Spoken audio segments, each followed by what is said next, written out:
Paris, France. July 2013.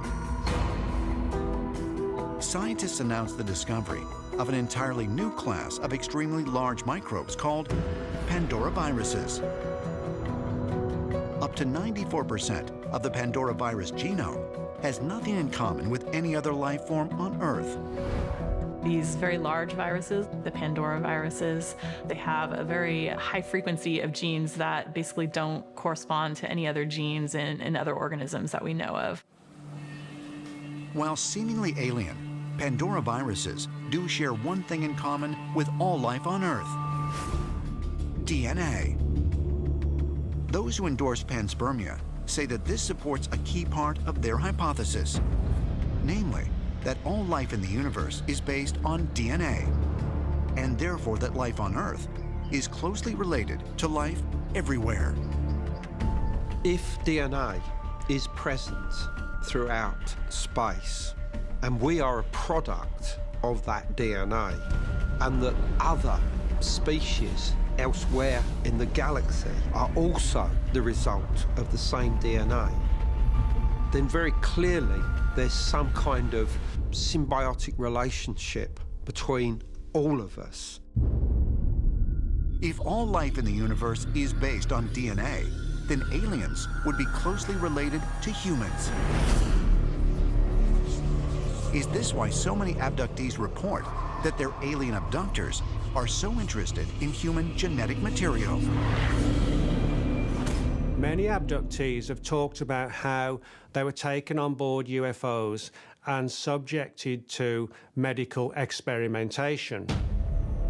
Witnesses talk about blood, sperm, eggs being removed from their bodies. It's very possible that an alien intelligence is tinkering with our DNA to try to make us more compatible to them, and that perhaps one day the two species will unite, and they will no longer be our gods, but we will be their equals. If aliens are using these microbes to make us more like them, then obviously we're going to start to show signs of that sort of genetic, physical evolution. In other words, our testosterone levels should go down. We're going to become more frail, probably going to become more androgynous. Our intelligence is going to be spiked. Some point out that these changes are happening already. There are trends in the evolution of human beings right now. Sperm counts are going down. Sperm counts are going down, by the way, as the world's population is crashing through 8 billion to 10 billion. Maybe we'll become more like the aliens, and perhaps that means that we're actually more compatible with them genetically if that path is the one that's laid out. So you could actually look at the development of higher intelligence as, again, kind of a genetic Trojan horse that eventually leads us to a point where it's far easier for us to be crossed genetically with alien species. Paracas skull, number 44. Discovered in 2012, it has a weight of 2.8 pounds, 25% heavier than the average adult male skull. It has a cranial capacity of 1,500 cubic centimeters, 20% greater than normal. And it is missing a sagittal suture, the connective tissue joint found between the parietal bones in all human skulls. This is just one of hundreds of strange, misshapen skulls that have been found on the southern coast of Peru, dating back to 1927.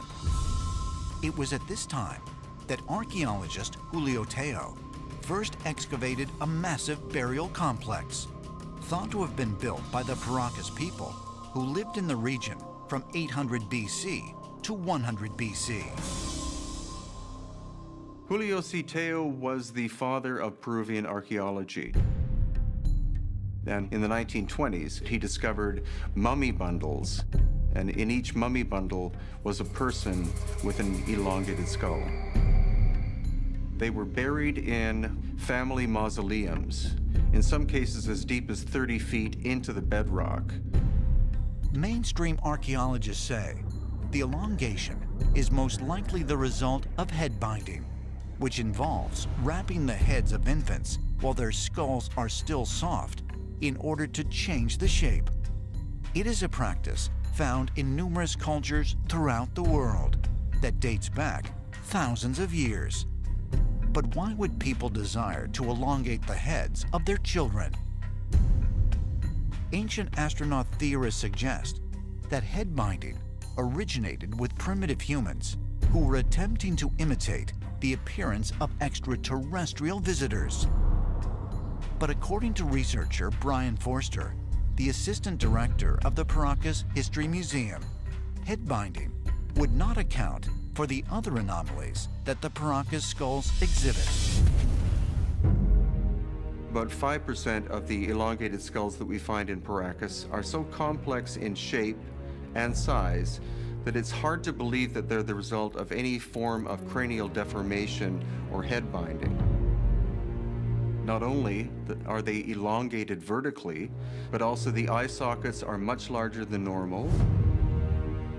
There are 2 holes in the back of the skull called foramen, through which blood and nerve flow occurred, and also their jaws were very robust. Among the largest of them, we find skulls 60% heavier than normal human skulls and a brain capacity that is 2.5 times larger than the normal human brain.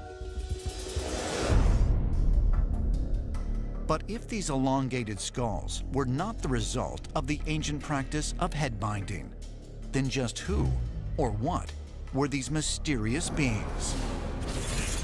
In 2014, DNA testing was performed on Paracas skull number 44, which rendered surprising results.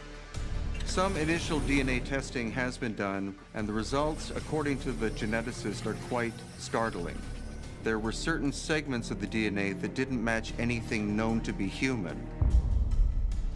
What it suggests to me is that Paracas could very well have been an ancient bloodline related to Homo sapiens, but not specifically Homo sapiens itself. When you look at this kind of archaeological evidence, you're seeing concrete, tangible, DNA testable proof that extraterrestrials walked on Earth right among us. Personally, I think it is quite possible that what we have there are remnants of the so-called teachers that visited mankind in the remote past. Zurich, Switzerland, December 2019. Scientists announce an incredible technological breakthrough, one that takes the unassuming form of a small plastic bunny. This seemingly mundane object hides an incredible secret. Just like a living creature, the bunny has its own DNA. But how? By binding negatively charged molecules of biological DNA with positively charged particles of protective silica, Ehrlich and Grass were able to create the world's first synthetic DNA. In the case of the bunny, the scientists encoded the digital files used to create the 3D printed object into the plastic. With even just a tiny snippet, they can decode the information inside and print a new copy of the bunny, which will carry the same synthetic DNA.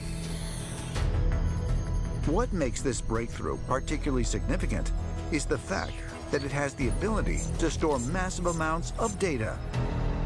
Digital computers that you have in your cell phone and everywhere in our world today deals with digital information, zeros and ones, zeros and ones. And that's how it makes calculations. Now, Mother Nature is more sophisticated. On a DNA molecule, Mother Nature computes in base 4, A, T, C, G, rather than 0, 1, 0, 1, 0, 1. And we can actually compute by hijacking this base 4 mechanism that Mother Nature has created and putting our programming on ATCG, ATCG. Experts say that once this technique is scaled up, massive amounts of data can be stored in any object, retrieved, and replicated, presumably forever. These are great alternatives of storing data because they don't need any energy for storage. They can just sit on a shelf and not degrade. Once you actually encode data into DNA, it's very cheap to replicate.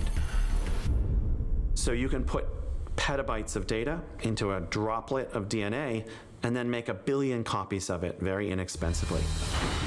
And if you have a redundancy strategy, lots of copies is a good thing. DNA is also very compact. The amount of space it takes to store the Wikipedia is just a few drops of liquid. And those could actually just be embedded into fabric or paper and take up almost no space. Although DNA data storage is still in its infancy, ancient astronaut theorists believe it presents an intriguing possibility. Is it possible that many out-of-place artifacts discovered around the world have much more to offer than what meets the eye? Might they contain information within them about whatever civilization left them behind? There are lots of natural materials that conduct and can contain information today. Crystals, various types of stones, even living organisms. So is it possible that extraterrestrials have embedded ancient sacred knowledge, some type of material that if we were able to extract this information, there could be a wealth of information ready, waiting at our fingertips? March 2018. A scientific paper sparks a sensation in the press. In it, a team of 33 scientists, including Dr. Chandra Wickramasinghe, claim that octopuses possess extraterrestrial DNA. What we find in the octopus genome is just almost uncanny. It has something like 50,000 genes. Compare that with the human, which has something like 25,000 genes. So the octopus, in many ways, appears to be more complex than the human. And how did this complexity manifest itself? There's ample evidence to suggest that it came from outside. As scientists study octopi, they're amazed at what they're finding, and they're not seeing a connection to some ancestor of the octopi. It's like these creatures were brought here in their entirety and put into our oceans. The octopus is a really fascinating organism. The octopus's brain, instead of just being centered in its head like ours, is actually distributed. And there are these brains in their arms as well as the central brain in their head. Octopuses are very adept at camouflaging themselves by changing their color to that of their surroundings really, really quickly. I mean, almost it looks instantaneous to us. Some scientists have speculated that in the absence of humans, the animal best suited to evolve into the dominant species on the planet is not another primate, but the octopus. And there is one ability in particular that suggests the octopus could one day rule the Earth. It can edit its own genetic code. DNA, the double helix, is like a zipper. The zipper can be unzipped. And then another molecule is created called RNA. RNA transfers the information from DNA to proteins. So the octopus have the amazing ability to edit their RNA. Thus, they can make new proteins. Although this ability isn't fully understood, it suggests that the octopus can rapidly adapt to its environment far faster than other creatures. What RNA editing does is essentially mediated by changes in the environment, usually temperature, for example. Camouflaging skin, tool use, the ability to edit its own genetic code. Is it possible that this extraordinary creature, with 3 hearts and 9 brains, is not from Earth? Perhaps evidence can be found by examining mythological accounts from across the ancient world. We have to ask ourselves, is it possible that the ancients were aware that the octopus is truly alien to this planet? Is it possible that the octopus is related to a race of extraterrestrials that visited Earth thousands of years ago? Or did our ancestors encounter intelligent creatures that were the result of alien experimentation?